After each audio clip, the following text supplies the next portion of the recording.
ariko nshaka kumenya nizihe ntambamye uhura nazo mu buzima bwawe misi yose n'ubuzima bw'umuziki. Intambamye ya mbere mpura mu muziki niyo kubura umwanya. Umwanya kabisa ico kintu nico nkunda guhura naco, umwanya urangora sana. Nta n'ikibazo c'inoti ugirira?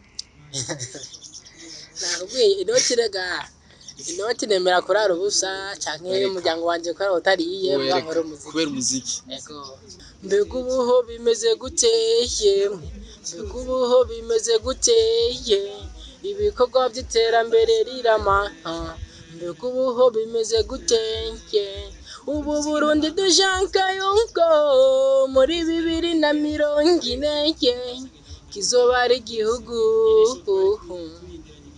ciza cifashe, muri 2060 kiba igihugu giteye imbere kandi birashoboka dushize inguvu hamwe twese. Nakoze cyane. Mbega indirimbo ukisohora wowe nyene wumvise gute kwisha umunsi wa mbere wumva amajwi yayo? Nkisohora ija kuri YouTube canke nkiyumva audio Kiyumva nkindi muri studio. Yandi muri studio niyumvise neza kuko ni indirimbo numva ariko ndiko ndevura kuririmba mvaye niko nayumva jubwe wanje niyumvise fresh. Tugiye kurira kuri YouTube turabona yuko indirimbo yakunzwe. Ni ngakaye kabyo warashizemo utari bwarikore mu yindi minsi kugira ngo indirimbo yashobore gukunda.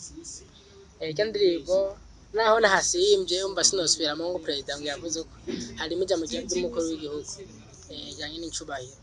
Rero narisimbye mvuye muri fence ya mbere casimbira kuri refrain nasimbye ijambo ry'umukuru w'igihugu. Yatumye rero indirimbo ikundwa n'abantu ndetse no mu ntuze no mu maturuna ja president yeri karagenda bakagenda barayivuza.